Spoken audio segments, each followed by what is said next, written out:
ഓ അല്ല, ഞാനിപ്പോ ഇങ്ങനെ ആലോചിക്കുക, നാട്ടിലൊന്നും ഇറങ്ങി ഒരു തമാശ അറിയാൻ പറ്റില്ല. എങ്ങാനും പറയുന്ന തമാശയിലൊക്കെ ഡബിൾ മീനിങ് വന്നുവല്ലോ. നമ്മൾ വിചാരിക്കാത്ത സംഭവങ്ങളൊക്കെ ഡബിൾ മീനിങ് ആയി പോകുന്നു. അതല്ലാന്ന് അഭിപ്രായം ഉണ്ട് ഒരു പറയണം കേട്ടോ. ഇപ്പൊ നമ്മൾ പുതിയതായിട്ട് കണ്ട കണക്കില് ഇപ്പൊ നമ്മുടെ എന്താ പറയാ, അരുൺകുമാറും മിക്കവാറും ബോച്ചേന്റെ നെക്സ്റ്റ് സെല്ലിൽ തന്നെ കയറേണ്ടി വരും. രണ്ടാൾക്കും കൂടെ കഥയും പറഞ്ഞിരിക്കാം. അതാണ് അവസ്ഥ. എന്നാൽ അരുൺകുമാർ ചെയ്ത ഡബിൾ മീനിങ് എന്താന്ന് നോക്കാം നമുക്ക്.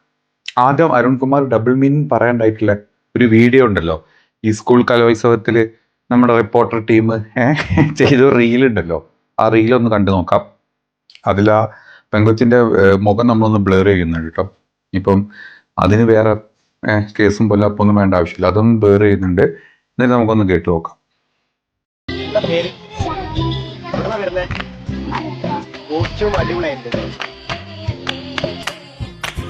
പരിപാടി കണ്ടിരുന്നോ?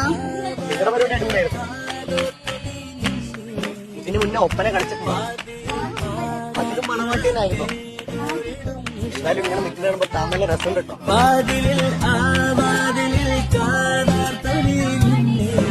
നിങ്ങൾ ആരെ നോക്കിക്കോ നോക്കി എന്റെ നെഞ്ചില് എന്തോ വല്ലാതെ പഠിക്കാൻ തുടങ്ങി.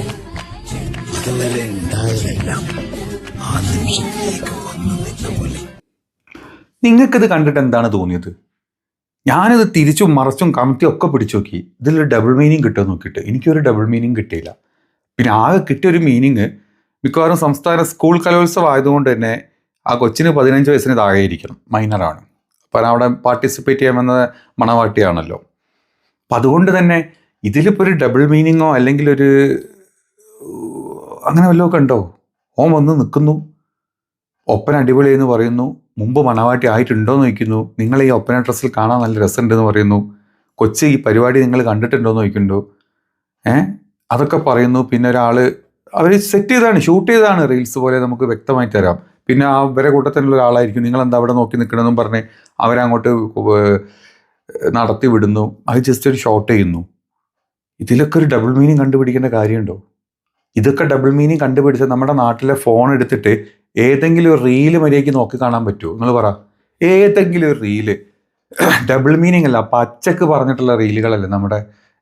ഏത് ഇൻസ്റ്റ എടുത്തോ, ഫേസ്ബുക്ക് എടുത്തോ, യൂട്യൂബ് എടുത്തോ, സ്നാപ്പ്, നിങ്ങൾ എന്ത് വേണമെങ്കിലും എടുത്തോ, ഇതിലൊക്കെ കാണിക്കുന്ന ഷോർട്ട് ഫിലിംസും അല്ലെങ്കിൽ ചില റീൽസും ചില ഷോർട്സും, ഇനി സിനിമ തന്നെ എടുത്തോ നിങ്ങൾ, ഇതൊക്കെ നിയമവിരുദ്ധമാണ് എങ്കിൽ സിനിമയിലൊക്കെ കാണുന്ന ഡബിൾ മീനിങ്ങിനൊക്കെ നമ്മൾ എന്ത് പറയും? ഈ സെൻസർ ചെയ്ത് വരുന്ന സിനിമകൾ, അതായത് ഇതായിരിക്കല്ലോ ഡബിൾ മീനിങ്ങും കാര്യങ്ങളൊക്കെ വലിയ നിയമപരമായിട്ടുള്ള കുറ്റങ്ങളാണെങ്കിൽ ഈ പറഞ്ഞ സാധനങ്ങളൊക്കെ എവിടെയെങ്കിലും കാണിക്കാൻ പറ്റുമോ? നമുക്ക് ഫോൺ തുറക്കാൻ പറ്റുമോ? നമുക്ക് വാ കൊണ്ടൊരു തമാശ പറയാൻ പറ്റുമോ? നമ്മുടെ നാട്ടിലെ പുരോഗമനവാദമാണ്, മറ്റതാണ്, മറിച്ചതാണെന്ന് പറഞ്ഞ് പലരും ഒരു സൈഡിൽ നിന്ന് പ്രസംഗിച്ചുകൊണ്ടിരിക്കുന്നത്. കുറേ ആൾക്കാർ തന്ത വൈബാണ്, മറ്റേ വൈബാണ്, പുരാതന കാലത്താണെന്ന് പറഞ്ഞിട്ട് അവരങ്ങോട്ട് സംസാരിച്ചുകൊണ്ടിരിക്കും. ഇവർ തമ്മിൽ അടി കൂടുന്നു. സത്യത്തിൽ ഇങ്ങനത്തെ വീഡിയോ കണ്ട് ഞാൻ ചോദിക്കട്ടെ, ഇവർ പത്രപ്രവർത്തനമാണ്, ഒക്കെ സമ്മതിച്ചു, അവിടെ റിപ്പോർട്ട് ചെയ്യാൻ പോയ ആൾക്കാരാണ്, ഒക്കെ സമ്മതിച്ചു. പക്ഷെ ഈ ഒരു റീല് എന്ത് തേങ്ങ നിങ്ങൾ കണ്ടുപിടിക്കുന്നത്? ഒരു തമാശ രൂപത്തിൽ ചിലപ്പം ആ കൊച്ചു അവരറിഞ്ഞിട്ട് അവരറിയാണ്ട് ദൂരത്ത് എവിടെ പോയി ഷൂട്ട് ചെയ്തിട്ട് മോർഫ് ചെയ്ത് വെച്ചൊന്നും അല്ലല്ലോ ഇത്. പരസ്പരം അങ്ങോട്ടും ഇങ്ങോട്ടും അറിഞ്ഞിട്ട് അവർ അറിഞ്ഞ് ചെയ്ത ഒരു റീലായിട്ട് തന്നെ ഇത് കറക്റ്റായിട്ട് മനസ്സിലാവുന്നുള്ളൂ. അല്ലാതെ ഉണ്ടാക്കി കൊണ്ടുവന്ന റീലായിട്ടൊന്നും എനിക്കൊന്നുമില്ല.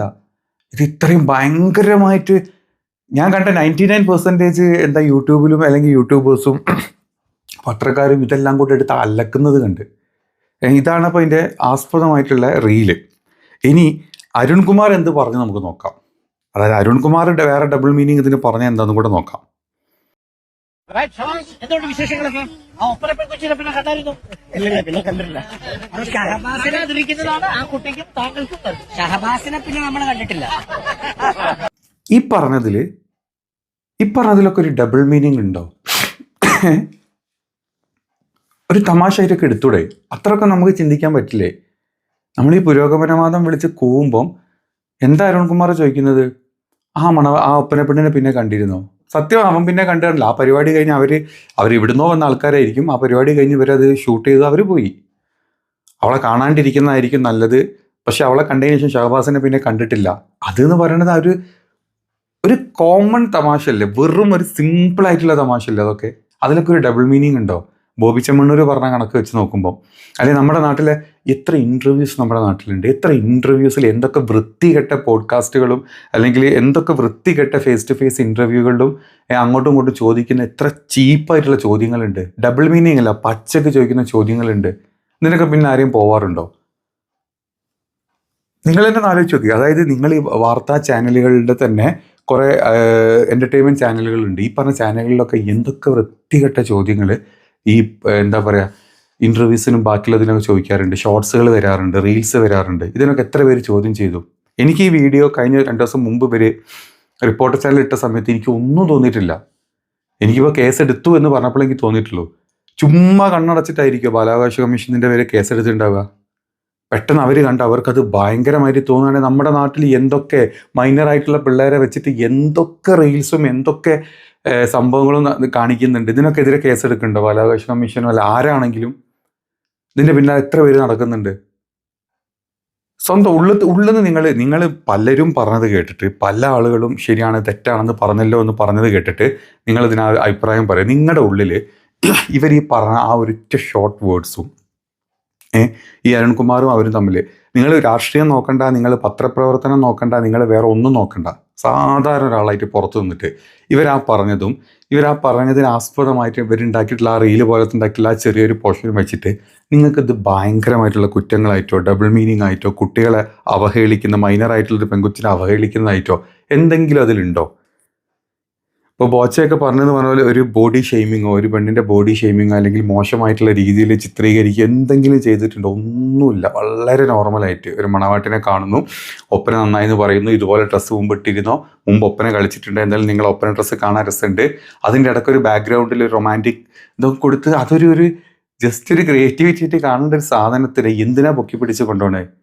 2 ദിവസം ബോബി ചെമ്മണ്ണൂരിനെ അറസ്റ്റ് ചെയ്തിട്ടില്ല നിങ്ങൾ വിചാരിക്കും.